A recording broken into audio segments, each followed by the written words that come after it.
Yeah.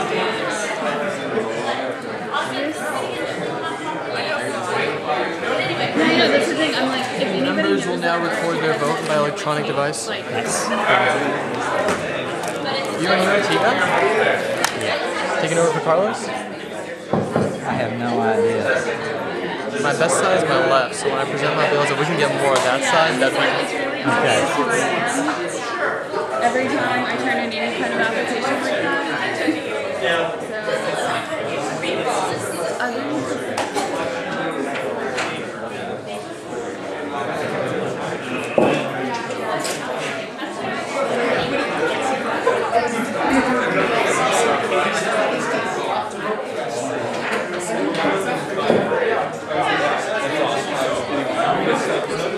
Glad that's even if I was on the other side, like it's a good spot.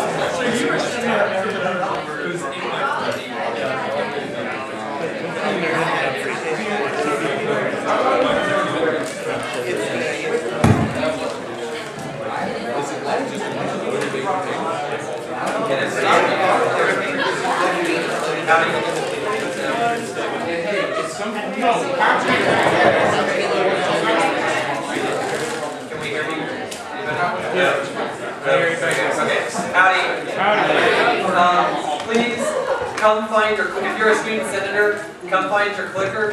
And new senators, please be sure that you have a clicker because this is how you vote.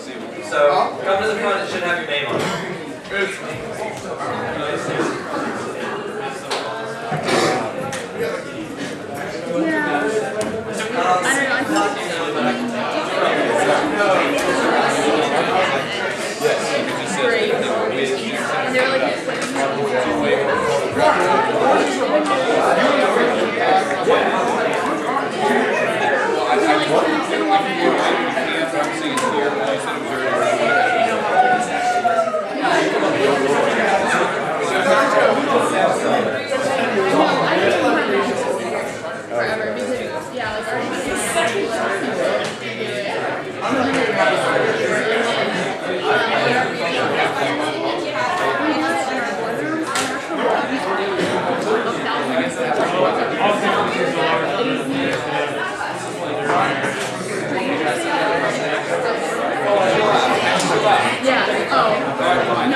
I'm trying right now. So yeah, once I get it, I'll have it up. It'll be if you go to the Senate website, it'll be under the meeting screen.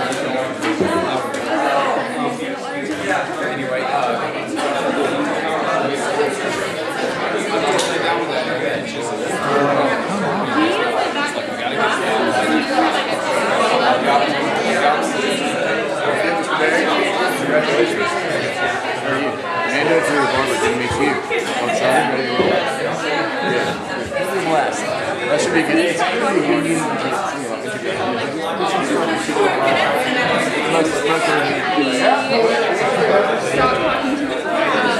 I'm the community relations chair.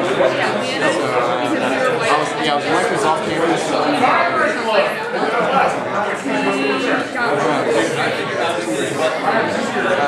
But once you get to an officer, it's you belong. Like technically, it's going to off in the center, but an officer is not it's hard. If you have any questions, ask this guy. He is student center. He is student center. How about that? You got any exciting tricks up your sleeve tonight? If we can please find a way to our seats, we're going to get started in just a minute. We're going to need to give a change. Is Amanda back in yet? Amanda, is she still outside? You ready? Yeah. Okay. This meeting is 64 session will come in order, and we will have opening roll call. Speaker Pro Tem Hathaway.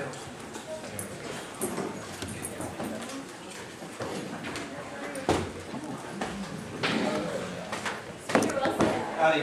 Myself, howdy. Chair Mead. Howdy. Chair Smith. Howdy. Chair Barber. Howdy. Chair Nidegger. Chair Nidegger. Chair McNutt. Howdy. Chair Harris. Senator Cowser.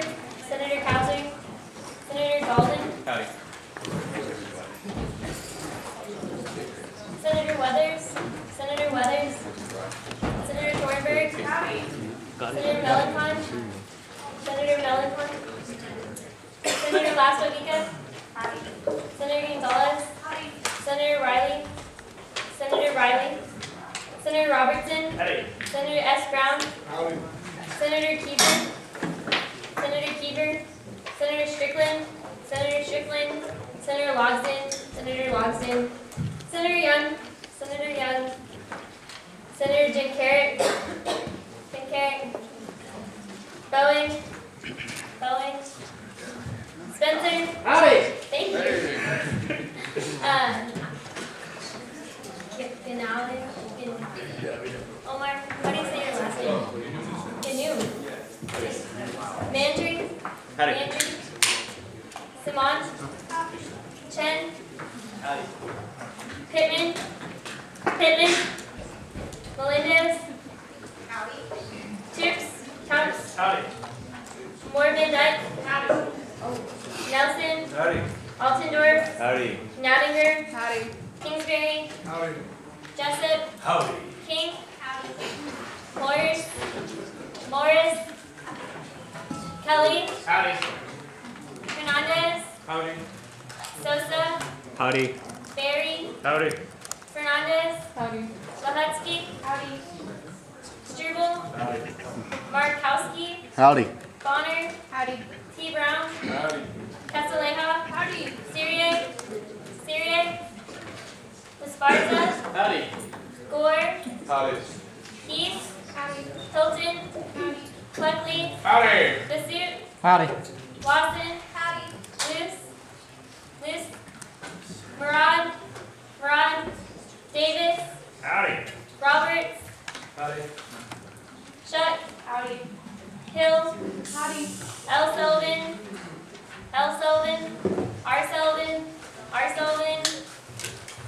Van Dyne. Marisco. Wilmot. Penniman. Okay, and Amanda, who's our pledge? Oh, I believe it's Scott Bowen, but he's not here, so the next person is Jonathan Smith.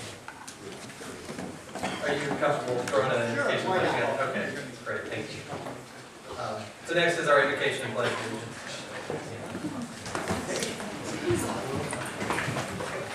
Please rise and join me in pledge of allegiance. Allegiance to the flag of the United States of America and to the republic for which it stands, one nation, under God, indivisible, with liberty and justice for all. On the Texas flag, I pledge allegiance to thee, Texas, one state, under God, one and indivisible. At this time, if it is within your religion to do so, I ask that you please bow with me in a word of prayer. O great God, merciful as you are, we ask you in the many names that you are known, Allah, Yahweh, Grandfather, the Great Spirit, to watch over us, to guide us, to lead us, to teach us, and to give us the wisdom to do the will of the students today, on this day of yours, our Lord. Amen. Amen. Thank you. With that, if we could have Mr. President Hadwiger on mission statement for values.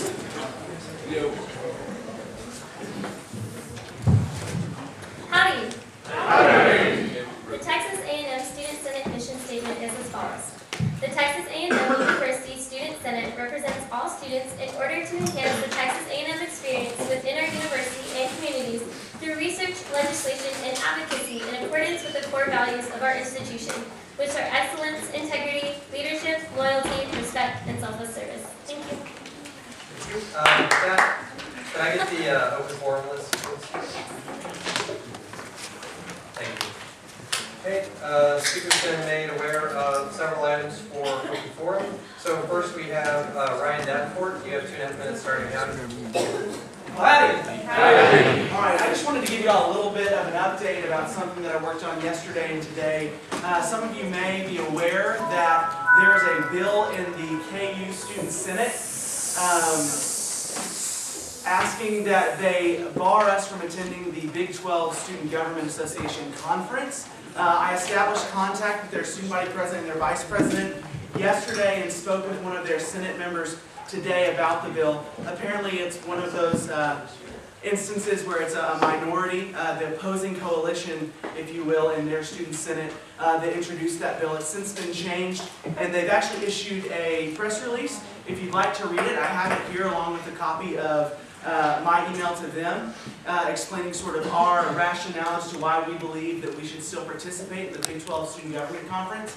And I also have attached at the very back the actual article that ran in one of the local newspapers there in Lawrence.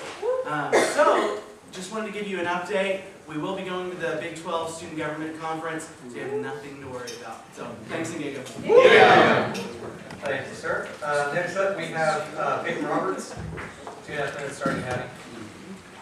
Howdy! Howdy! Real quick, I had a couple people come up to me about these bike programs and concerns with bike racks. So I'm meeting with Debbie Hoffman, Director of Transportation Services, Friday at 10 a.m. If you want to go with me and help figure out what we need to do, just text me, email me, or find me in the Senate meeting. That's it. Thanks. You're going. Thank you, sir. Next up, we have Drew Barber. 2.5 minutes starting, Hattie. Howdy. All right, well done, Dab, on that. Well done. Thank you for updating all of us, because I didn't know about that till just now, so I appreciate that. Real quick, I twisted his ear and I got Jess to come in and speak to us tonight, Jess Fields, who was a proud member of Student Senate back in the day when Cody Pursuit ran things around here. I believe that was the 61st session. 61st, probably 60th. Probably 62nd. 60. So yeah, it was way back in the old Army. Jeff's going to come in and he's going to ask me to talk a little bit about Prop 1. So if y'all would, like I said, I think this is the biggest thing that we're going to be dealing with as a student senate, as a student government overall, when elections roll around. So be sure to ask him any questions about that. He'll talk about it a little bit, and if there's something you're not sure about, he is the utmost authority on it. So be sure to ask him any questions that y'all may have. Giggle. Thank you. Next up from the Bush Schools, we have Mark Womack. 2.5 minutes starting, Hattie. Howdy. Howdy. Kind of going off what Sheriff Barber said.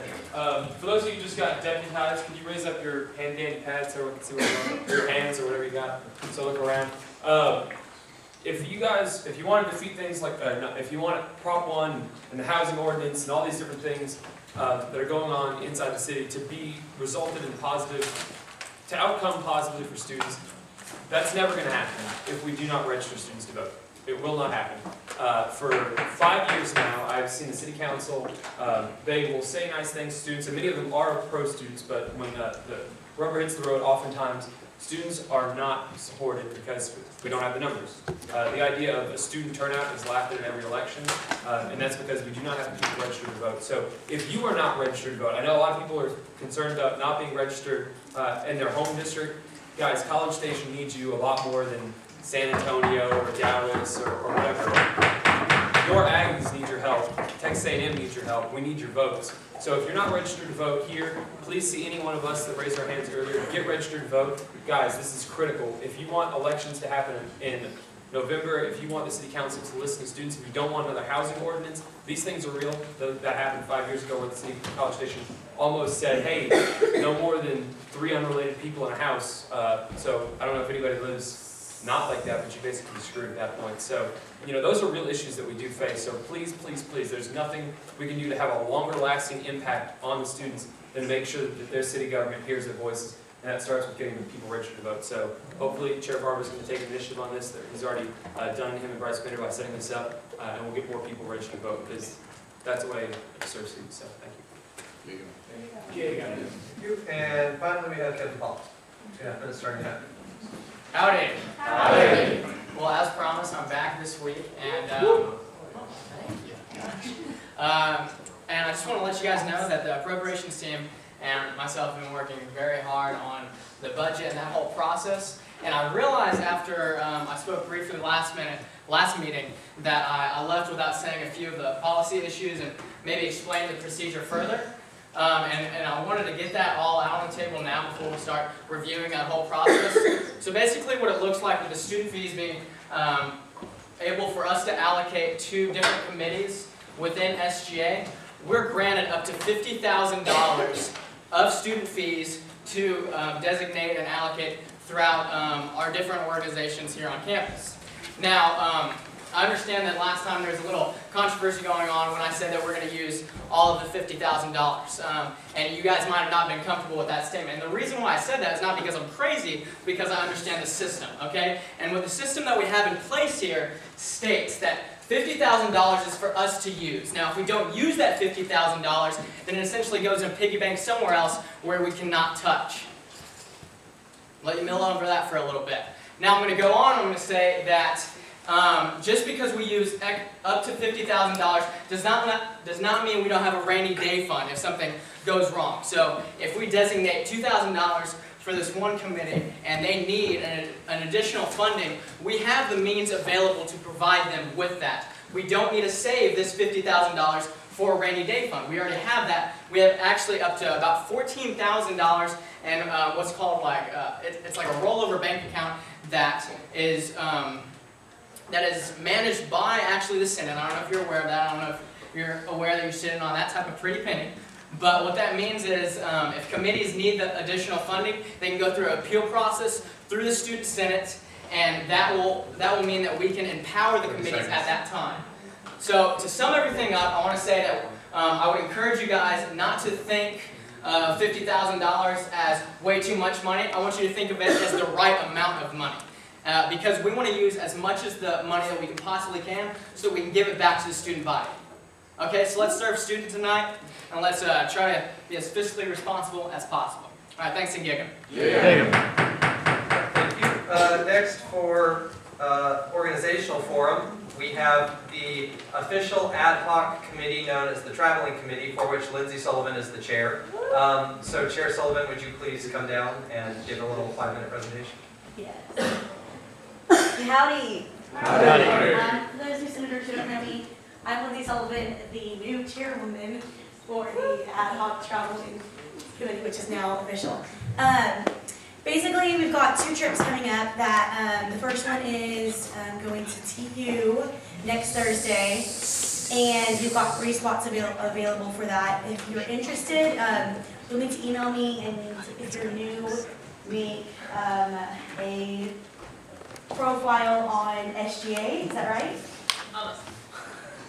You'll need to register yourself in the SGA member registration system. Okay, cool. And because we haven't filled it with senators, I would like to extend an invitation to any exec members who want to come with us, or J-Court once they get sworn in. And it's basically first come, first serve as far as you can meet. We're going to meet for 10 minutes after Senate. I promise we won't stay more than 10 minutes after. And then our second trip is going to Baylor.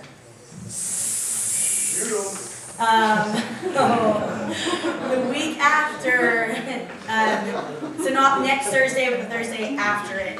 And it's going to be a lot of fun. We have 8 spots open for that trip. So we need more people to go to that one especially. So if you can come, please email me. And my email address is Lindsay, LINDSEY, LOO 1402 at tamu.edu. Hey, Lindsay, I have a quick question for you. I'm sorry, keep going. No, I'm done. I was just going to ask, are we offering vaccines for that third world country? No, there are no vaccines against Baylor. Yeah, we'll be doing Okay, sorry. Anyways, it's okay. So that's pretty much it. It's going to be a lot of fun. It's basically like a Senate. We go to their meeting, and we're going to meet with their executive council, I think, I'm not sure how to use going to work. And we just like have a pretty much round table and talk about, we see their meeting and talk about our Senate. It's okay if you don't know anything about Senate, because neither do I, but we've got people there who know. But it's a lot of fun, and we had a blast last time for everyone who went, and we got a lot of great information. And that's it. And anyone has questions? I have a question. Are we offering other senates the opportunity to come? And Yes, we are. We've extended invitations to the senates that both we've asked to go to theirs, because we kind of invited ourselves. Right. And some of them have asked, some of them are planning on coming here.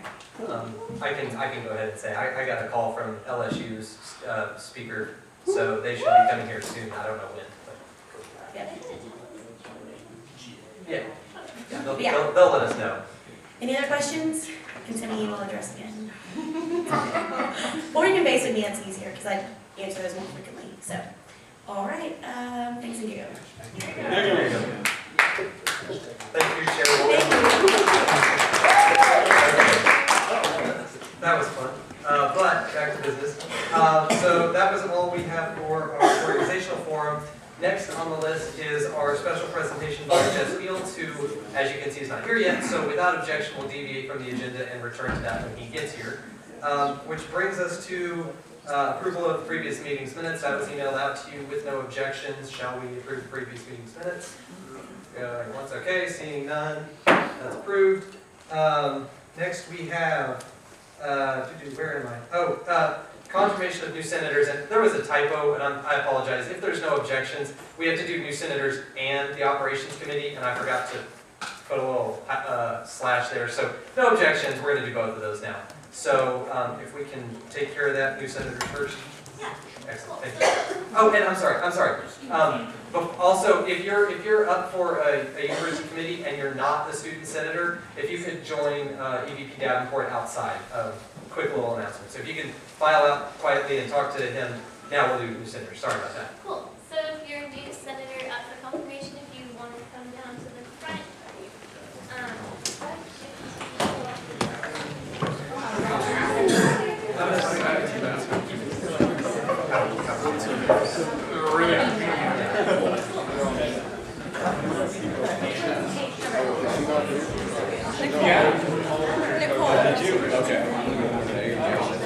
Trevor. Hey, Lindsay. Check your phone. Not you, Trevor. All right, so we'll have a brief presentation on how these new senators were selected. We have quite a few, as you can see. So, Speaker Hathaway, you have 10 minutes. Howdy. Howdy. So as y'all can see, we have a whole bunch of new senators here for confirmation. Just a little bit of information about the vacancy process. We announced the vacancies at the last meeting 2 weeks ago and accepted all applications until that Friday at 5 p.m. We received a total of 34 applications, which were then taken under review by all of you, which is the standing vacancy committee. About 10 to 12 people showed up to review applications, which is great. So everyone was peer reviewed through a rubric process, and a total of, I believe, 22 people got interviews, which was on Sunday with our officer team. And in the end, all of these people won positions just based off of their interviews and applications. They had the highest scores in their respective caucuses. So with that, I guess I'll go down the line real quick and have each of you just say your name and your caucus. If you want to start. Howdy, Kevin Markowski off campus. Howdy. Howdy. Cody Masu off campus. Howdy, Bradley Golden, College of Architecture. Howdy, Catherine Nightingale, University Apartments. Howdy, Fernando Sosa representing the Southside. Howdy, I'm Sean Berry, also representing Southside. Howdy, Omar Ganoum, Engineering Caucus. Howdy, Natalie Lehetsky with Northside. Howdy, Tyler Verisco, off-campus caucus. Howdy, Seth Toops, General Studies. Howdy, Paige Melendez, I'm College of General Studies. Howdy, Alex Morvan-Dyke, College of Geosciences. Howdy, I'm Mariana Hill and I'm on off-campus. Howdy, Cody Davis, and I'm on off-campus. Alright, so we have a total of 15 positions that were filled, and with that, I guess we can open up to question and answer. Yep, and we're going to have 5 minutes for question and answer. First question goes to Senator Esparza. Chris Esparza, quickly let us know how they heard about the Senate vacancies. I guess you could go down the line for that just real quick, rapid fire. I was here a couple of years back and I knew about the process. Same. Oh, Luke told me about it. Been around, knew that there's a vacancy in the caucus, no one to go for it, so. Through the Senate website for a while now. I was referred to by Senator Spencer. Just word of mouth. I knew I wanted to get involved with student government and I saw the application and applied. Word of mouth, and I saw it on the website. I heard about it through other candidates.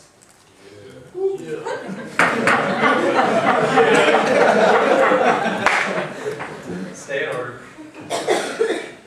I heard about it from Rachel Thornburg and Lauren Lawson. Same. around to it, so I just checked and have some friends' notes. I've been wanting to do this for the last 10 years, so I was looking for it. Here.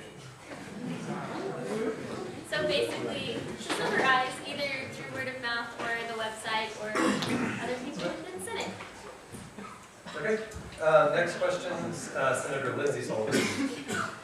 So what year are y'all? 2011. 2009. 2014. 2012. 2015. Also 2015. 2014. 2015. 2013. Hey! 2014. 2015. Class of 2013. Hey! 2012. 2013. I'm sorry, I don't think the question was answered by the class of 2015. No, I really wasn't.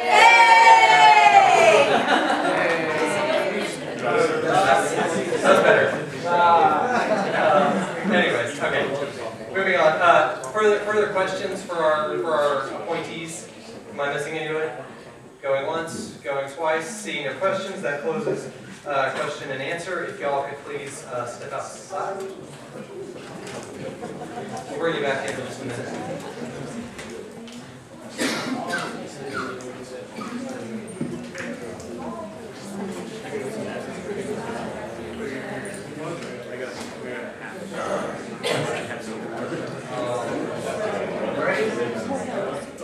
Please stay in order. With that, and FYI, folks, we do have a long agenda tonight, so we need to keep things clicking. So we have period of debate. Let's use our usual 15 minutes, but I doubt that's going to happen. So I saw Senator Chair Marvin first. Howdy, guys. Howdy. Real quick, Amanda did a fantastic job on these vacancies. She was up here for about 8 hours on Sunday. Went through each of them.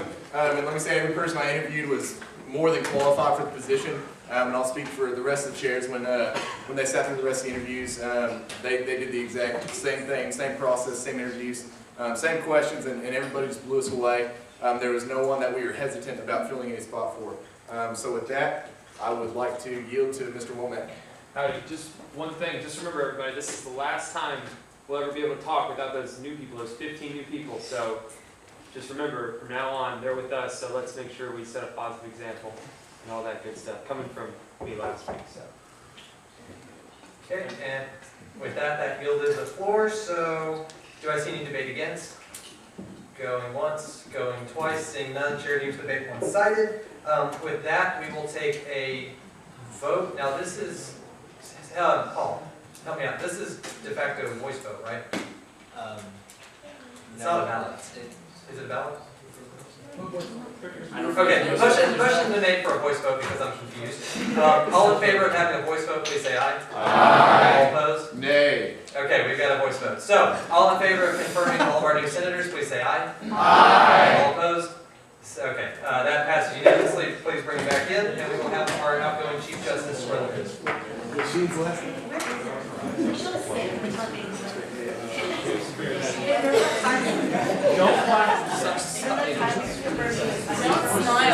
Hey, wait, just hold on.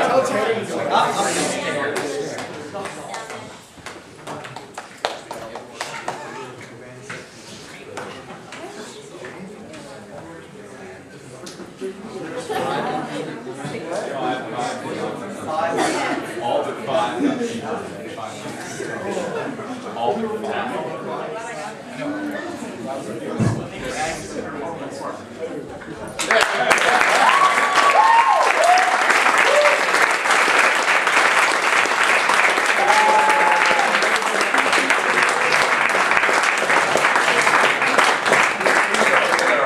Jokes, aren't we?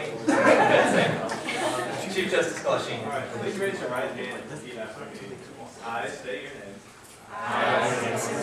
Do solemnly swear. Do solemnly swear. To faithfully execute to the best of my ability. To faithfully execute to the best of my ability. The office of student senator. The office of student senator. For the Texas A&M University Student Government Association. For the Texas A&M University Student Government Association. And at all times to protect the welfare of the student body. And at all times to protect the welfare of the student body. To promote good relations between the students. And to promote good relations between the students. And those those concerned with the university. and those concerned with the university. Congratulations.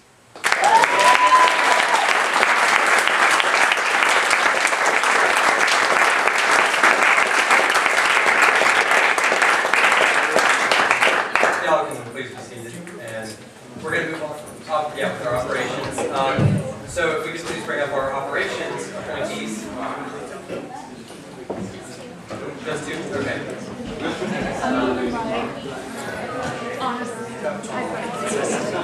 All right, please get back to order. Howdy guys, see you again. These are the two new members of the operations committee. Cody is going to be the director of IT, and Austin is going to be the director of communications. And the process was very similar to vacancies, but we did an application interview process just with the leadership of the operations committee. So that would be the EDO and myself. So with that. With that, yeah, we have Senator Sparson. Withdrawn. Senator Womack. Withdrawn. Withdrawn. Anybody going to not withdraw? Any questions? Okay, seeing none, Chair will close question and answer. If you could please step outside.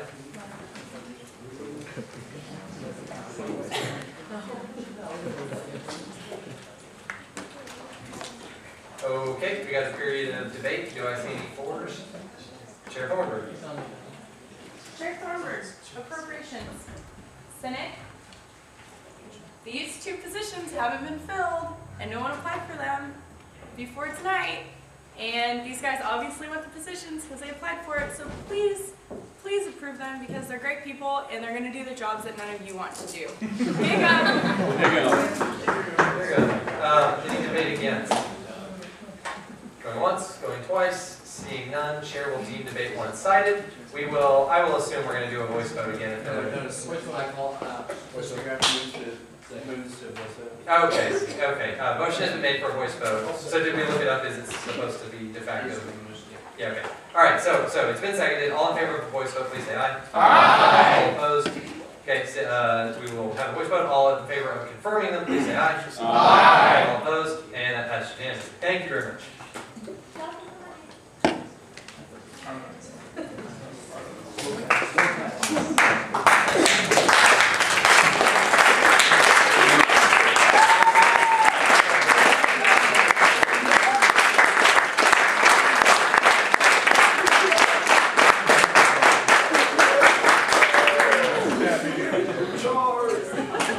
Please raise your right hand and repeat after me. I state your name. I, Austin Haygood, Do solemnly swear. do solemnly swear To faithfully execute to the best of my ability. to faithfully execute to the best of my ability The office of. the office of Director of Communications For the Texas A&M University Student Government Association. for the Texas A&M University Student Government Association, And at all times, protect the welfare of the student body. and at all times to protect the welfare of the student body, And to promote good relations between the students. and to promote good relations between the students, And those concerned with the university. and those concerned with the university. Congratulations. Thank you. All right, with that, is there any objection to the placement of any item on the consent agenda? Senator Sparson? 6406, which is the SFAB review of current student fee allocations. Yeah, okay, thank you. That will be our first item on new business when we get down to it. Okay, any other objections to the placement of any item on the consent agenda? Seeing none, without objection, we will approve the consent agenda. It is approved. With that, we will move on to our university committee's confirmations. Are you all ready? Okay, excellent. Thank you.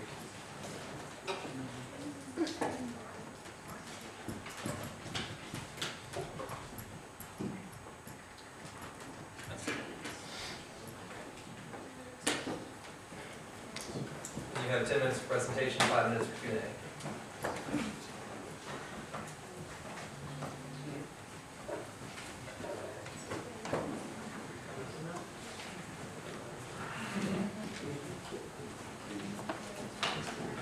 And if you're a senator who's been appointed to a university committee, you can go ahead and come down as well.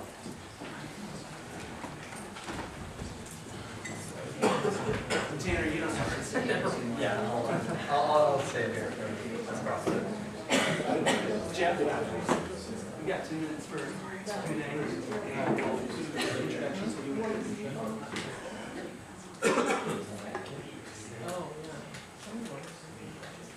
Well, howdy. Howdy. This is a different mic than normal.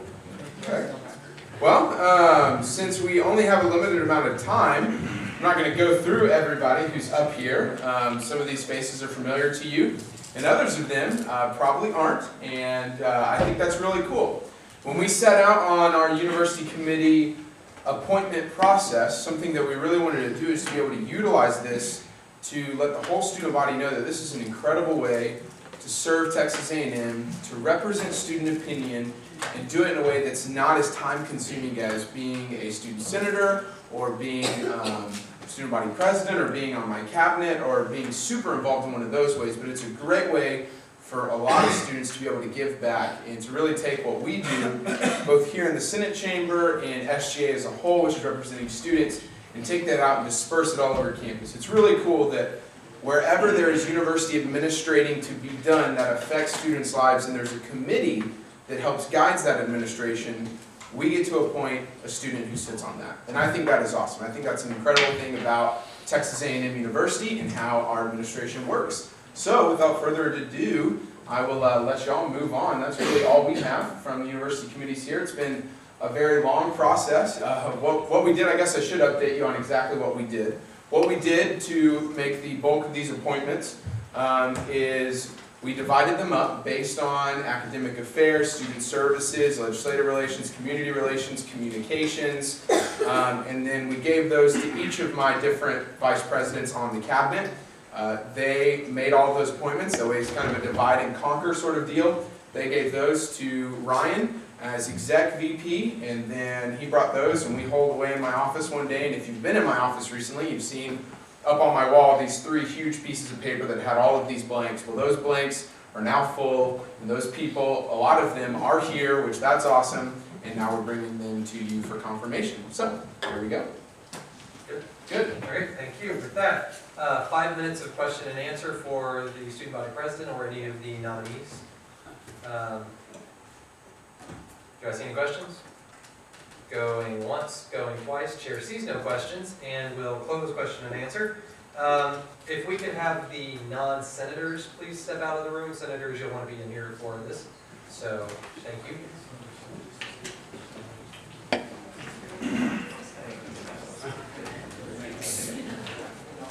Oh.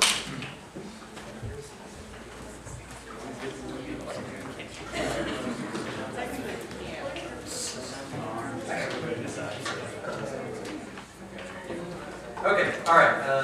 Can we get those doors shut? And do I see debate for the nominees? Anybody going to debate for? Okay, Senator Womack. We're awesome. Okay, thanks very much. Any debate against? Going once, going twice, seeing none, chair deems debate one-sided. Chair will entertain a motion for a voice vote on this. So moved, seconded. All in favor, please say aye. Aye. Opposed? Okay, we will have a voice vote. All in favor of confirming the university committees as they've been brought before you, please say aye. Aye. All opposed? Thank you very much. If we could please bring it back in, that passes unanimously.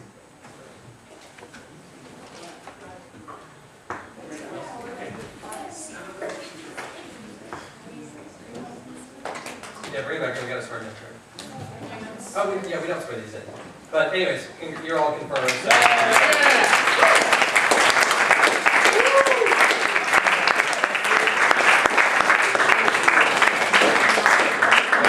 That's not a position that we are required to swear in, so we're going to skip that part.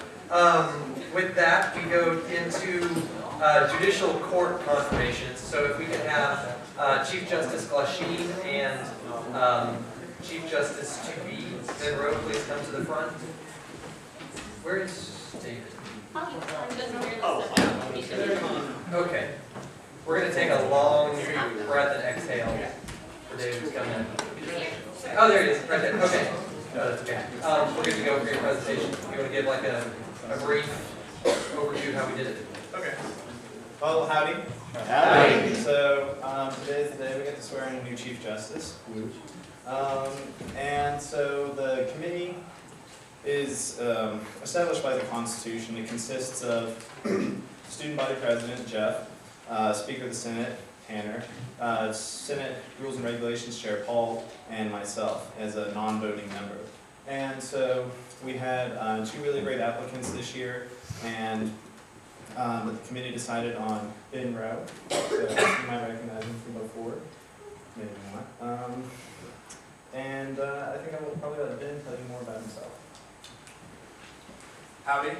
Howdy. Just, I guess keep it short and sweet. I know lots of stuff to do. My name is Ben Rowe, class of 2012.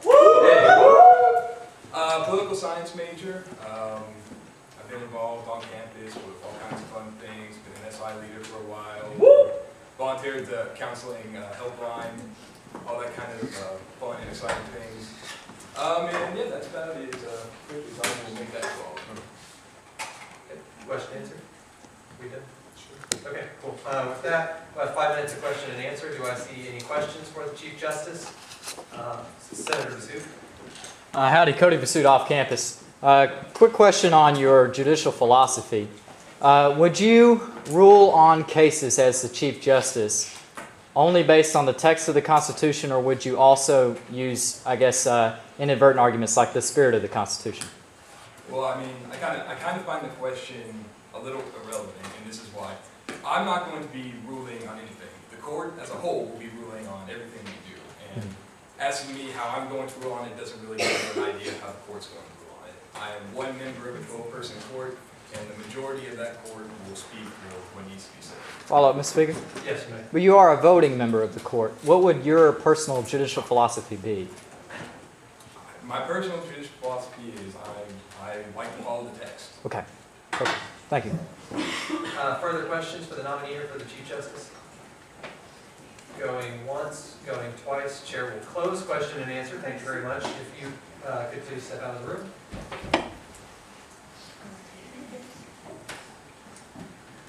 And with that, do I see any debate for the nominee? Debate for. Chair Bain, thank you. Chair Bain, you're more than just Paul in here. Chair Bain, thank you. Chair Bain, Rules and Regs. We met pretty late last night. I was absolutely floored with his maturity, the ability to craft answers, as well as to really think outside of the box. One of the things that he was talking about was the spirit on how bills are made and the spirit on how he rules on bills. And the idea was, what's better, justice or mercy? And the idea that, you know, he really understands the idea that we make bills, or that we create bills, and that we put a lot of thought and the process into it. And so he likes to, you know, he wants to go ahead and bring that same idea and that same process into his judicial court. He's got great goals, and I recommend confirming him. Point of information, Mr. State your point. How many applicants were there for the position of Chief Justice? When were those applications solicited, and when was the selection committee convened? I know that there were 2 applicants. Chief Justice, can you tell me when those applications were solicited? Well, let's see. I guess we started talking about that there's going to be a process, and I told people to expect applications at the beginning of this year. And like maybe 2.5 weeks ago, we sent out the applications, and people have been working on it, and we finally submitted them. And the selection committee, meaning Paul, myself, Chief Justice, and Student Body President, convened actually last night. That's when we convened and made our final selection. Thank you. And with that, any further? That was debate. That was debate for, and Chair Bain yielded the floor. Is there debate against confirming the Chief Justice nominee? Going once, going twice, seeing none, Chair will deem debate one-sided. With that, we'll entertain a motion for a voice vote on this. So moved and seconded. All in favor, please say aye. Aye. All opposed? Okay, we will have a voice vote. All in favor of confirming Ben Rowe as the new Chief Justice for the Student Government Association, please say aye. Aye. All opposed? And that passed unanimously. Thank you. You can bring it back in. And this will be Chief Justice Glasheen's last act.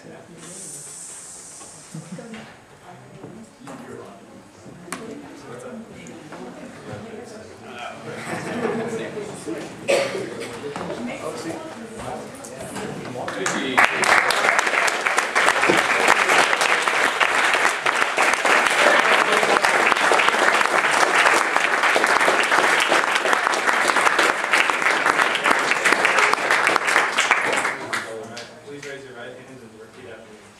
I state your name. I did know. Do solemnly swear. Do solemnly swear. To faithfully execute to the best of my ability. To faithfully execute to the best of my ability. The office of Chief Justice. The office of Chief Justice. For the Texas A&M University Student Government Association. For the Texas A&M University Student Government Association. And at all times to protect the welfare of the student body. And at all times to protect the welfare of the student body. And to promote good relations between the students. And to promote good relations between the students. And those concerned with the university. And those concerned with the university. Congratulations.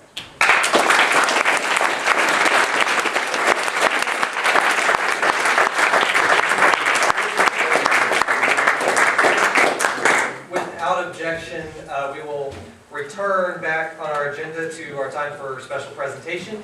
With that, we're fortunate to have Councilman Fields here. And Jeff, you got 10 minutes for presentation. We'll do 5 minutes for question and answer unless there's a motion to extend. So, oh, and please, out of respect, if you could please close your laptop. Thank you. I'm sorry, what? Okay, all right. 10 minutes at Happy, sir. First of all, congratulations, Mr. Wilson, on holding a post that we all need to hold someday. Secondly, I'm glad to see that my measures of fiscal austerity have not been forgotten. The microphone is held like asking. Well, howdy. Howdy. My name is Jess Fields. I'm in the College Station City Council in place 2. There are 6 positions in the College Station City Council and the mayor, 7 positions in all of which are elected at large. I was elected in May of 2010 last year. After serving a year as the constituency affairs officer in the Student Senate, and 2 years prior to that as a regular old off-campus senator. And that's basically all you need to know about me, because I always figured the more you toot your horn, the more insignificant your band is. And so really, you know, I've had my ups and downs like anybody. I've lost a few elections in here, and I've won a few. And Cody Vasut has the privilege of having seen some of that and been there to laugh at me when I've fallen down. But in all seriousness, I really do appreciate you guys doing this. I know a few of you were sworn in today. If you were sworn in today, could you raise your hand? Or if you're a new senator this year, is that an even larger group? And so it's a pretty good number of you guys. And you're really not sure what to expect. You know, I see a couple of guys with bow ties. I see some fancy hats going on. And, you know, you get in there and it's kind of like, what is this? This room is like set up like the House of Representatives or something. What goes on in here? And, you know, I don't like to break bubbles, but I do want to make it very clear that what I'm here for, the singular reason I'm here, I think is to give you guys an opportunity to do what I always criticized when I was a member of the Senate. And Cody will well remember this, and Tanner too. When I was in the Senate, my big function at the time, not now I wouldn't, but at the time I felt like we had an administration that didn't always listen. And so I felt like we needed to be loud and strong in the voice that came from SGA. Now, I can honestly tell you, especially having met with him several times, Bowen Lofton is the most pro-student president of this university that I think has probably existed. So, thankfully, the administration listens much more than a couple of years that I was in Senate. But the influence of the Senate really is dependent entirely upon how you use your time here. It's dependent upon you. That sounds so cliche. Everybody's going to come up here and ask you, you know, we've got this event, we've got this organization, or whatever. There's really one main area that I feel you can make the most difference in, and that's in the community that you guys live in, and we all live in, most of us, and that's College Station. Most students live in College Station. If you think about it, the statistics are staggering. The number of people who live on campus, my last count, I don't know, it was like 10 or 15,000 people, something like that. That means everybody else doesn't. That means everybody else live somewhere off campus. And regardless of whether you live on campus or off campus, you are encumbered by, or helped by, or whatever the case may be, these communities' regulations. Bryan and College Station, and most people, College Station. So what College Station does is very, very, very important to you guys, to your constituents, everybody at this university. And it's not just you, too. Remember, we have faculty members, we have people who are somehow connected to this university. You take all that, that's pretty much College Station, Texas. It wouldn't exist without this university. So we have something coming up that I think really is driving right at that, and that is Proposition 1. Has anybody heard about Proposition 1? Heard a little bit about it. In a nutshell, what happened was Congress passed a law, the Military Overseas Voting Act, required the state of Texas legislature to pass a law that basically moved our primary to April, runoff in May, and as a result of that, city elections, which are traditionally held in May, have to be moved somehow. So cities can choose to keep them in May and extend their terms and have them in off years where there's not a federal election, federal primary, or choose to move to November. Proposition 1, of course, allows you to vote for or against keeping our elections in May with 4-year terms, which is a radically different departure than what most other cities are going to do, which is move to November, which is an obvious, easy thing to do. And I don't have to explain it to you, but moving our elections to November would have a tremendous impact upon student participation in our elections. And I don't think this is an exaggeration. And again, I point to Cody Wasut because he knows more about the Senate than anybody here. But I think this probably may do more to advance students in this community than anything that I've seen since I've been at Texas A&M. And probably going back, looking at the history of it, past 20, 30 years, and maybe well into the future. This is the single most important thing that you can do to engage students in this community, to make a positive difference in this community. And if you don't have a reason enough to think, well, geez, maybe it's important to get involved in this community, I'll just give you a couple. Number 1, rental registration and inspection. Most of you rent, I would imagine. If you, am I doing all right on time? Or? 5 minutes or so. Oh, okay. Yeah. Most of you rent. If you rent, as you probably found out, if you rent yourself, if you're an independent property, you may have to do some of this or maybe not. Or if your folks own the home or something like that and you rent it out. Every property that's rented has to be registered, and there's a fee associated with that. Every registered property goes into a database. That database is then used to enforce code violations against regular people in the community. Who? Students. It's used against students. And now what they want to do, we have a committee for it, is something called rental inspection, which means every single year, before a unit is rented out, we'll have inspectors come in and basically see if the unit is safe for you to live in, because you can't figure that out yourself. What this will do is dramatically increase the price of rental units, just like rental inspection did, and every little extra regulation that you add on there slightly increases that price. The more you increase the price, the more you make it difficult on students. This is a tough time, you know.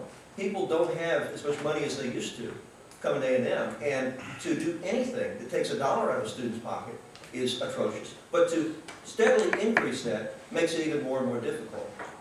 We have something called the ROI in College Station, and at Bryan.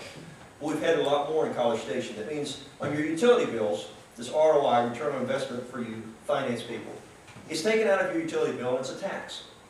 And this directly affects students because you pay your utility bill. You don't pay the property tax if you rent. It's passed through by the landlord to your bill, which also affects you when those taxes go up, but they're more obvious. You can see those. The utility tax, you don't see. It's not listed on your statement, and it's 10% out of everything you pay. Your electric bill, I want to say it's 8% out of wastewater and water. It's very, very expensive. It adds up to a lot of money. That's another issue that, you know, student involvement would make a pretty big difference on. Something that came up when Cody and I were in Senate, pretty important as well, is something called the housing ordinance. Now, the housing ordinance, does anybody here not know what the housing ordinance is? Any hands? You guys are all pretty familiar with it? Well, just to elaborate, the housing ordinance was specifically in College Station, a proposal a few years ago, whereby they would have limited in all neighborhoods all neighborhoods would have been limited, rental houses, to no more than 2 unrelated people per residence. Now, I can imagine that would affect a few of you. And it would sure as heck affect a lot of our constituents here, and most people on campus. I mean, again, every little thing that adds to that difficulty makes it harder on students. But then there's even other issues. You can talk about just student involvement in general, just elections, just the general idea of having a council in College Station and in Bryan, but especially in College Station, that listens to and cares about what y'all say and what all of your constituents say. It's something that's really quite significant when you think about it. And when you consider that, as far as I know, I'm like the second student ever to have been elected to City Council in College Station. Maybe the first. It's hard to tell because nobody knows. Supposedly there's a guy elected in the mid-90s and they resigned or something. I don't know why you resigned. But and me being on there doesn't necessarily mean anything special for students because I'm just one guy. In fact, when I got elected to the battalion, I didn't write an article about it. So that tells you something about how the battalion feels, if there's a battalion right. But no, I really think that over time, the effect of changing it to November would have an enormous effect on student involvement in this community. You'd see more people run for city council. You'd see more people have a chance to win.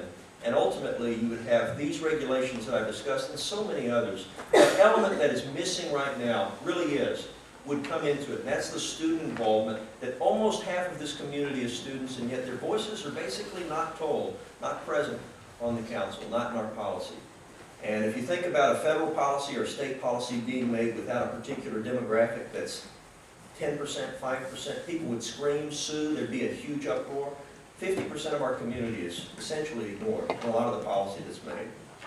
And we've tried to change some of that, and we've tried to incorporate students more, but it's a constant battle, and it just isn't going to get better until we get more students involved in the electoral process. And so I would urge you, there's nothing more you can do this year. There's not a single thing more you can do, more important, in my opinion, than make that Proposition 1 fail, so that we can have November elections. And students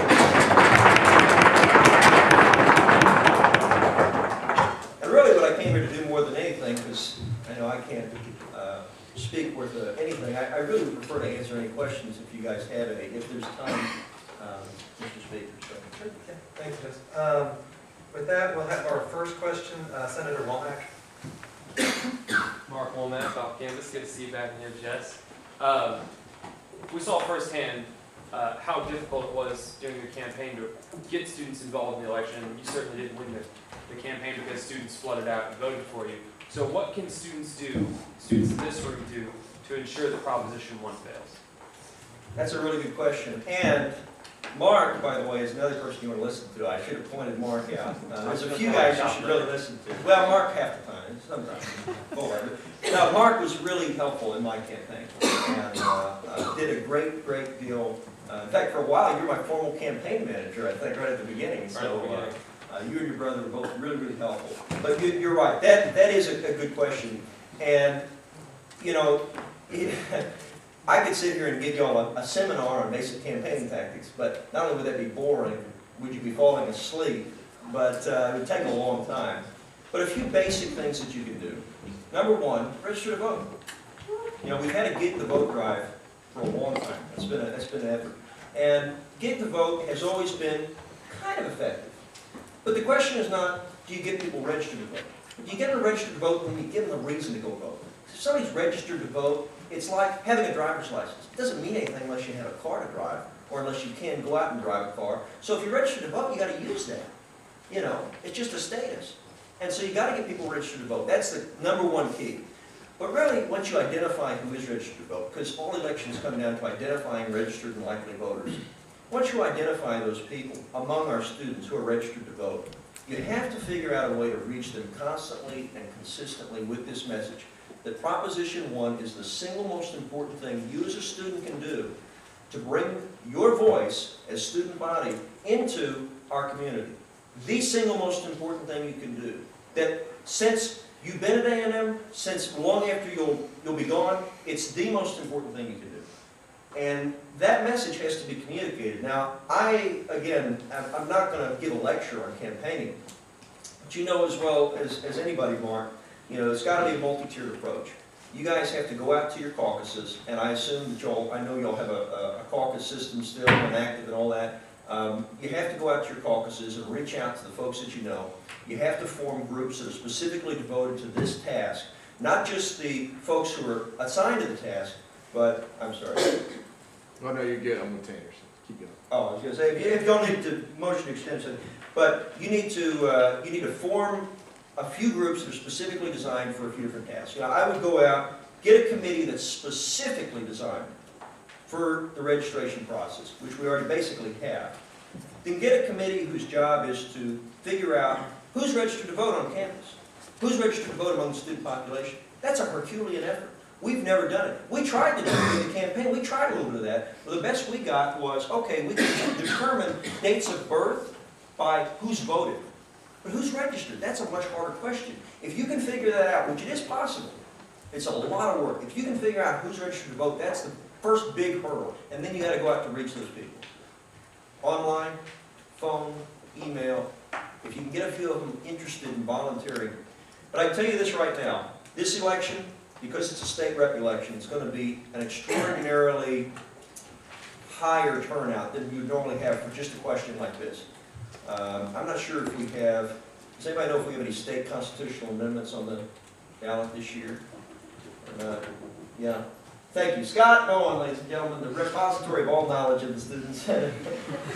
And indeed, so we do, right? But normally for a state constitutional election in this area, you'd have between 10 and 15,000 people. Because of the state rep special election, the best estimates that I've heard is maybe 15 to 20,000, maybe even higher than that, or maybe as low as 10,000.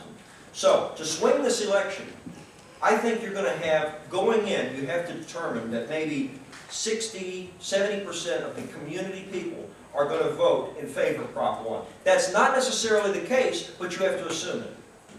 So in College Station is going to be roughly half of that total rep vote. So let's say 10,000 votes in College Station. You really need 2,000 or 3,000 votes. But if you can get 2,500 votes or 3,000 votes from students to vote against Prop 1, and you're fairly sure that you've got high unity of purpose among those folks, at 90-95% of them vote that way, you'll win that election, particularly that election. I can't say as to any other election that you might want to have influence on. I don't know if you want to have any influence on anything else, get into partisanship and all that. But this is a nonpartisan thing that everybody can get behind. Now, I'm a Republican, I'm very conservative. But, and I don't know how, apparently the Senate's become a little bit more partisan or whatever, I don't know. When I was in here, I always worked with the libs, the liberals, whoever you guys are with the liberals out there. I know you're probably quiet because most people are conservatives. But I always worked with the liberals because when it comes to these student issues, you usually don't have a whole lot of partisanship that enters into it. This is an issue that's perfect for a nonpartisan effort that everybody can get behind. 2,500 students, you win the election. I'm going to say we've got about a second left. Is there any motion to? Move to extend question and answer by 10 minutes. By 10 minutes to 15 minutes total. It's been seconded. All in favor, please say aye. Aye. All opposed? Okay, that passes. So we are now extended. We have another 10 minutes. So so go ahead. Are you can continue. I'm done with that. Okay. All right. Chair Bain. Thank you. Chair Bain, Jess, it's good to see you again.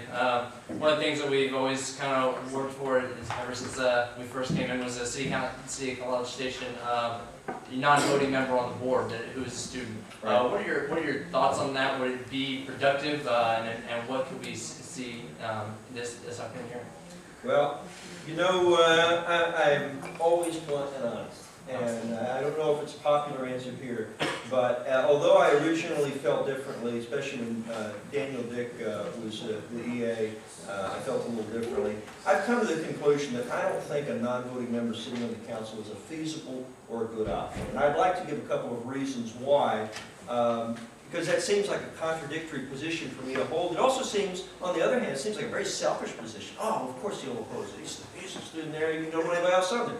Well, the reason why I think it's a bad idea is because, simply put, if you put a non-voting person on the council, what you're going to have is a person who's not able to go into executive session, by the law, we have an executive session, which is a closed meeting where we discuss property transactions, we discuss hiring and firing of city employees. A non-voting member who's not elected at large is not going to have the opportunity to go into those meetings. And so, effectively, they're going to be knocked down a notch right there. The respect that they get from the other council members is not going to be there, and their effectiveness is not going to be there. In terms of proposing legislation, you would think that we have the ability to just write a law and send it up, but that's not how it works, unfortunately. That's one of the things that really surprised me when I got on council. It's different than in Bryan. In Bryan, you actually can do that, essentially, more or less. You fill out a form or something, and they send it to the city secretary, and then it gets proposed. Well, we have, and then you only have 2 members have to be on board with legislation in Bryan. In College Station, we need a majority of people to agree to a future agenda item, which then comes back, and it's a workshop presentation, and then eventually staff comes up with an ordinance, and it's very complex, and it's very convoluted, and so in the swing of it, consequentially, speaking in terms of consequences, I don't think that this person would be terribly effective. But beyond that, I do have a great respect for the democratic process and the fact that we are a representative republic in this country in all levels of government. And I do feel it very important that if we're going to elect students to the council, if we're going to have students on the council, I just think it means so much more if those students are actually elected. I think it means that the students have engaged, they haven't taken the easy way out, and then they've gotten out and done the hard work for it. And we may agree to disagree on that. I do think it's important to have at least a liaison who's always there. But as far as a non-voting member of council, I have to question the effectiveness and the significance of doing that. But I think that, again, getting students elected to the city council, getting young people, just in general, young people who are more sympathetic, young, just graduated Aggies even, is very important because of what it means to this community, it means to the students. So that would be my answer, but I appreciate that. yeah. With that, Senator Penman. Josh Penman, College of Mary Madison. Among the city politicians, how big would you say the push is to pass problem? Among the city council members? Officially, no council members are in favor of Prop 1. Officially, everybody's neutral. Because you see, once we put something to the voters, then officially we just kind of let it go on us. But of course, that's total BS. That's not true. Of course, you have a few of them who are indeed in favor of Prop 1, very strongly in favor of Prop 1. It's hard to say exactly who is in favor of it, but I know that there's some behind-the-scenes push, as you say, going on. And there is an organizing, I don't know if it's an organized effort yet, I don't know if we have a group out there, but there's an organizing effort among members of our community who are in favor of Prop 1. And to give you an idea of the demographics of College Station that are in favor of Prop 1. So College Station's kind of broken down, of course we have the students, 40,000, 35,000 people. We have a population right now of 96,000 that way. 35,000, 40,000 students. You have approximately maybe 20 to 30,000 people who are relatively new residents to College Station, came within the last 10 years. Most of those people are younger folks with families. They didn't all come for A&M. In fact, a lot of them didn't come related to A&M. Then you have the rest, who are mostly affiliated with A&M, slightly older, generally don't have kids at home, and are usually a little more affluent. Those are the people, that group of people, that subset, are the folks that mostly vote in elections. And of those folks, it's even a pretty small subset. Of that 30-ish thousand people, it's really only about 4,000 or 5,000 people that vote in local elections. And among the people that vote, I would say most of them are of this community mindset. There's nothing wrong with that. But those are the folks who are generally skeptical of students and student involvement and things that are favorable to students, who want to regulate rental, things like that. So, kind of a roundabout way to answer your question, I wouldn't say there's any particular council member. I would say it's a group of citizens out in the community who have an interest in keeping our elections low turnout, because that means it's easier for their candidates to win. That sounds like pure, raw, nasty politics. That's because it is. And we don't have any Huey Longs in College Station, but we do have a lot of people who want to control the elections that way. With that, Chair Barber. Jess, thanks for coming in again. It's been good hearing from you. You've talked a lot about what the government, what city government can do for students, and how the city government affects students. Conversely, what can the student body do to turn around and serve the community more effectively? Both. That's number one, and it really is. But Because even among the people who don't want students involved, to go back to your question, it's funny. They're like, why don't students vote? General Weber says all the time, man, students would run this dang community. And it's true. But, you know, so voting is the most important thing. But I'll tell you something else that's very important. And Chris Tucker knows a thing or two about this. Serving on commissions and committees is a really, really good way to get involved. Now, we just went through that application process. There's only so many spots available. But if you apply for committees or commissions, or you apply for the Citizens Police or Fire Academies, which are interesting in their own right, beyond their connection to College Station, or even you just get involved in an organization that College Station is affiliated with, like you could get involved in the Arts Council, or you could go volunteer at the CVB, or you could volunteer with Keep Brazos Beautiful, or it's amazing how many pots we have our fingers in, if you would be. But, I mean, the city's involved in a lot of things, so there's really quite a few ways you can get involved in the city. I would say the best way for anybody to get involved is in a nonprofit, volunteering kind of way, whether that's on a city commission actually helping a nonprofit organization the city's affiliated with, or just a nonprofit in the community. There's a lot of great nonprofit organizations, because not every great organization has to take government money to be a great organization.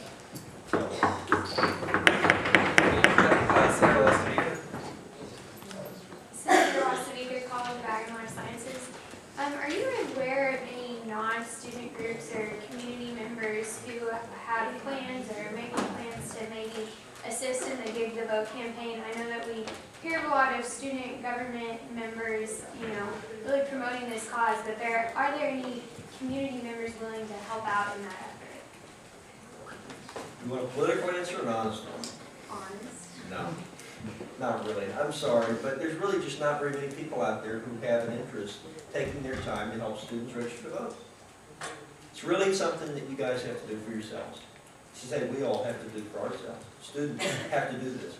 People who are younger in this community who don't want it to just be one side that's always heard, who want all sides of the equation to be considered before a law is passed. And unfortunately, no, I don't think that there's, there may be a few. If you get more into the politics of it, there's particular groups and people out there who are interested in one side or another, one issue or another. But to focus it on the students, it really has to be a student. Senator Bowen? Scott Bowen. Scott Bowen, College of Engineering. Question on the tip of my tongue. But I guess what I'd like to ask now is, this isn't the question I had If originally. you think of it just first, Yeah, the last one on the list, so. But what are some other things that the council is planning to do that might involve students besides Proposition 1? Like, what are some other ideas that we kind of can keep around that might affect us? rental inspection is the biggest one. Rental inspection is the biggest one, because that would involve a serious infringement into what I view as really kind of a core property rights issue. Not getting into politics, but a core property rights issue, which is that you should be able to rent from somebody willing to rent to you, and they should be able to rent to you freely. I mean, that should be a free voluntary transaction, right? So, there shouldn't be too much involvement there, but when you get into rental inspections and registrations and all these kinds of things, and the fees and fines, and goodness Lord, it just becomes so particularly targeted on making it more difficult for students to rent in a free, voluntary way, where that transaction truly is voluntary and happening in a relatively open marketplace. Other things, there are a few things, but again, the tip of my tongue, it's kind of been a long day. I say rental inspection is kind of the biggest one, but did you think of your other question? Yeah, I did actually. Okay. I have a follow-up. The question and answer is expired, but since it's a council member, I'll be a little lenient and say, yes, you may have a follow-up. This is the last question. Okay, is it worth reaching out to blend students at all? Because there are a lot of them in the community who we don't ever interact with as SGA that they can vote too. How many do you Yes, if you can find registered ones, but given the difficulty of finding registered voters, I would say if you're looking for registered voters, you're going to be finding people who are blend students, just as a result of the way you're going to have to serve. You're not going to be able to find a registered voter, and it's not going to say on their form, oh, by the way, he's class of 11, in chemistry, but failed PChem, or something like that. Obviously not you, Mr. Wall. But it's not going to say anything about the student. So you're going to be looking, if you look for registered voters, if you take that effort, you're going to be finding people between the ages of 18 and 23, 24, who live in this community who are registered to vote, which is a Herculean task. It can be simplified, it can be done. But yes, of course, boy, students are worth reaching out to. I would say, though, the extension of that question is it worth getting involved in Bryan? And the answer is yes, but really, you're faced with two big problems. One is Bryan and College Station. College Station is a bigger problem for students because there's more students here, and in general, the policies are more directed to students. So I would focus on College Station for now, and Bryan comes later. If you solve College Station, if you become a master of College Station, which would be wonderful, if we can get more students involved that way, then we can talk about Bryan and the county and other policies that students can access. But, Well, with that, let's thank Jess for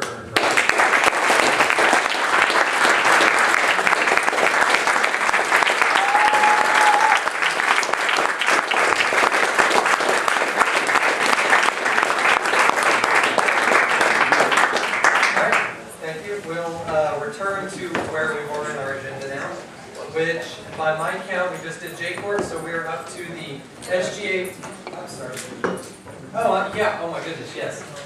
We only have one justice right now, we need to do the rest of them. So with that, Chief Justice Rowe will give us his presentation on our other justices. So Chief Justice, you have 10 minutes starting at Howdy to talk about these justices. And if we could bring them up here, I don't know where they are.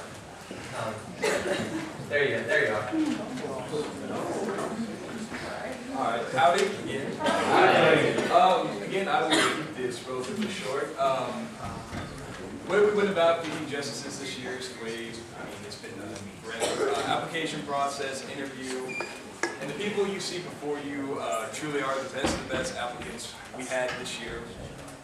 And really, I guess we'll go down the line, introduce yourself, class, major, all that fun stuff real quick. My name is Reese McCray, I'm a senior, and I'm an agricultural economics major. Justin Gaddis, I'm a sophomore, I'm a general studies major. Guadalupe Vega, political science, 2013, from El Paso, Texas. Howdy, I'm Travis Stouffer, I'm a junior, and I'm a political science major. Howdy, my name is Hannah Weger, I'm a freshman, and I'm a communication major. Howdy, I'm Ryan Basson. I'm an ITS double major in German, and I'm class of 14. Howdy, I'm Kyle Klansik, class of 2013, and a business management major.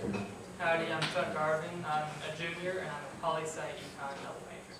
Howdy, I'm Decibel Marin, and I'm a class of 2012 poli-sci major. Hey. So as you can see, we have some really smart people up here. Again, we haven't had a training meeting, and no one up here is an expert in law. So when we do question and answer, we can kind of keep it civil on that level. And that's what I have. Okay, thank you. With that, we'll move to 5 minutes of question and answer, starting with the first hand I see. Questions for the new Chief Justice. Going once, going twice. Senator Bowman. Scott Bowman, College Engineering. Do you think it would make more sense to train the candidates for justice in the law before bringing them up for confirmation, or just No, not really. That's the whole point of why most of these people apply, is they want to learn more about it. And we can do, if you show the initiative to apply, and when it goes specifically over the SG Constitution and all the bylaws, it's better to show the initiative coming in my opinion, than have a formal training session on how to try to teach people how to interpret things before if they show the initiative that they want. Thank you. Thank you. Chair Barber. Howdy guys. Importantly, we see that you're willing to serve SGA and that you're here, and I thank you for that. So if you could go into each of your motivations behind applying for the seat, if you don't mind. I did it last year, and it was fun, it was entertaining. Some of the things that some of y'all did to each other was enlightening, and I just wanted to do it again. I've always been interested in law. I was on it last year. It was fun. I wanted to stick with it. I'm also a returning member, so very interesting in a different perspective of not being a senator. I'm also a returning member, and It was just so much fun last year. I just decided to do it again. I'm new, so I'm extremely interested in law. I just love how the system works, and I definitely am interested in becoming a lawyer, so I think that this is a great start. So. I'm a returner, and although I'm not an expert in law per se, I do enjoy relating and being a part of SGA just in a different fashion. I have always wanted to get my foot in the door here with student government and get involved somehow. And so since I haven't run for student senator, I saw this as a good opportunity for me to do that. And like everyone else here, I have an interest in law. Last year I served as a judicial advocate, and so I got to represent one of the plaintiffs in the appeal, which was a really cool process for me to see. So I wanted to become more involved this year in somewhat of a leadership role. I served last year as well because it's a really exciting way to get involved with student government and represent the students on campus. I was an advocate last year, and I just wanted to stay involved in my senior year and take on the JFL, so. Thank you. With that, any further questions for the Chief Justice or for the audience? Going once, going twice, seeing none. Chair will close question and answer. If y'all could please sit out of the room for a minute. We're going to talk about you.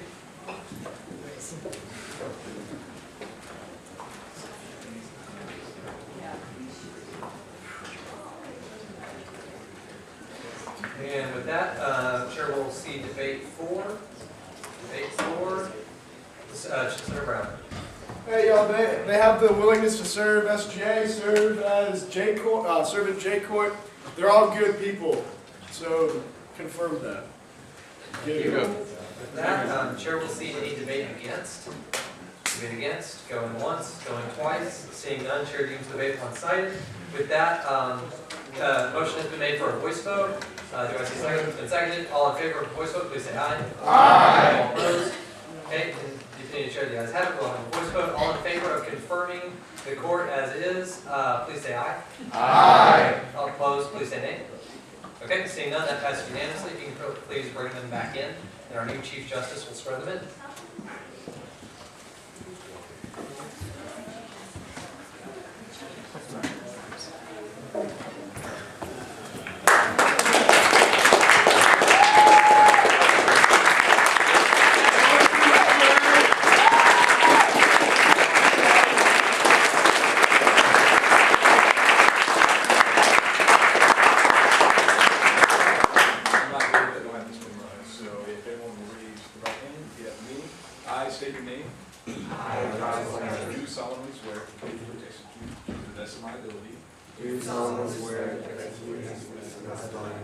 The Office of Associate Justice for the Texas A&M University Student Government Association.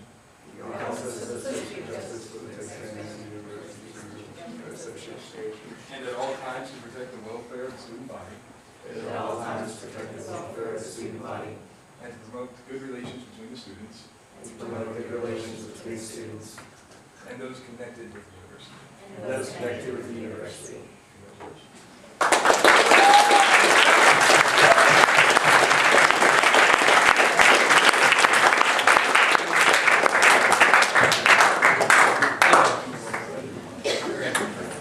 With that, now we're moving on. That was my mistake. We are now at the SGA Fee Review Committee Chair confirmation. SVP Pickering, can you come up here real quick and explain this? Actually, you didn't need that report. You might be a good go-to guy on this one also. We'll do the usual 10 and 5. Sorry.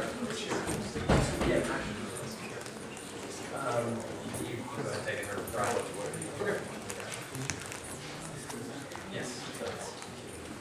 Oh, Ed, yeah, sorry, if we can come up here, Chairman. Yeah.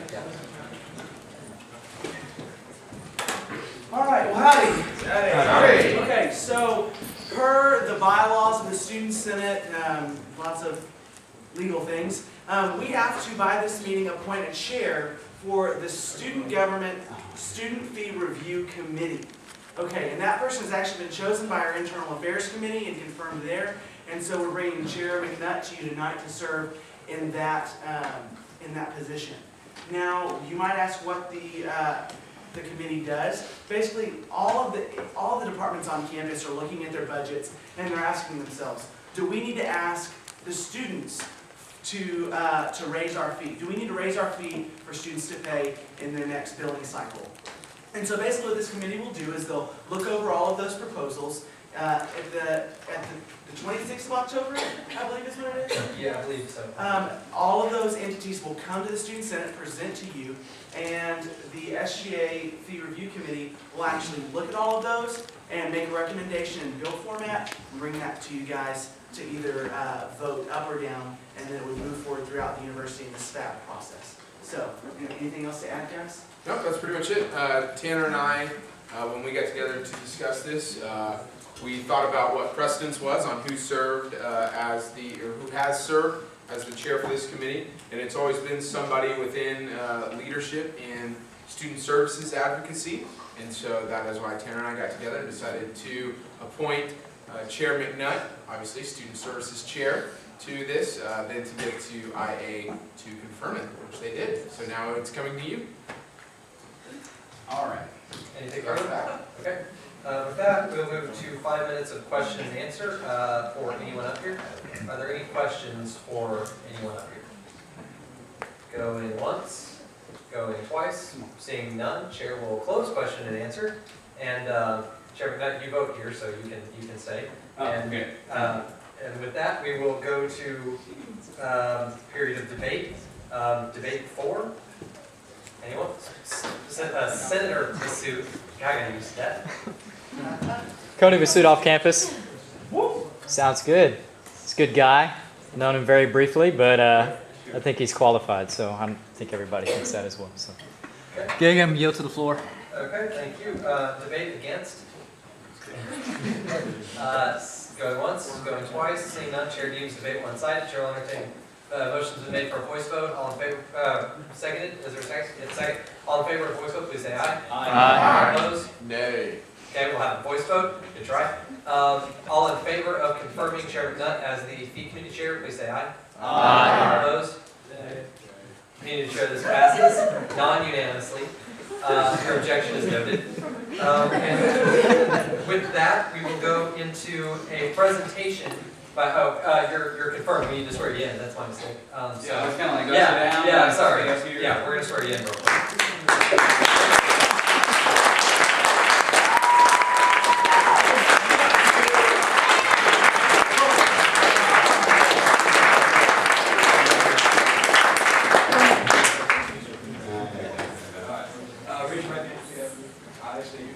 I, Thomas McNutt, Do solemnly swear. do solemnly swear To faithfully execute to the best of my ability. to faithfully execute to the best of my ability The office of, state your office. the office of Student Services Advisory Fee Board Chair. Wait. The Texas A&M Student Government University Association.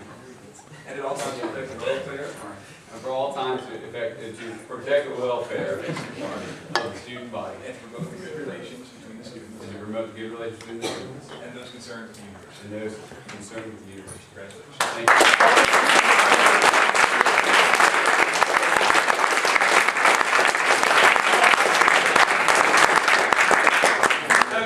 All right, I'm trying to jump ahead here, but now we are up to the presentation by the Appropriations Committee.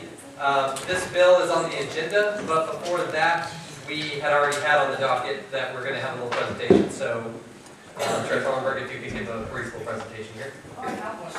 Okay, well, you go ahead, you do that. You guys can come up, And we'll do the 10 and 5. So. or you can sit in the back. Okay, sheet sugar head?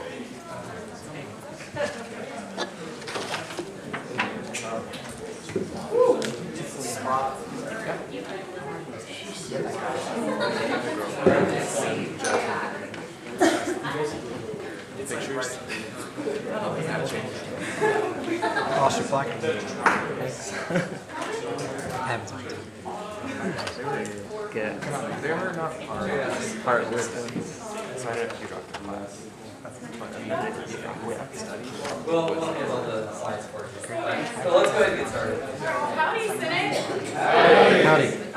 We are your appropriations committee for this year, and we've done a lot of work over the past 2 weeks to get the budget ready, and I hope you guys enjoy it, because we love it. You can put the next one.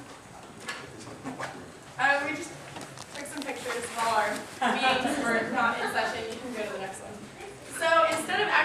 media budget, we decided we're gonna make all of the finance chairs get in a cash booth for the $50,000. And that's the easiest way we could think of to not have to do any work for them to easily like raise their money themselves. So we thought about that in the student year, we liked that idea. So we went ahead with our actual idea. You can hit the next one. And we're just gonna go through each committee that requested funds, and I guess, oh yeah, there it is. Everything that's bolded is what we cut from them, or what we changed. So I hope you guys have had time to look over the budget.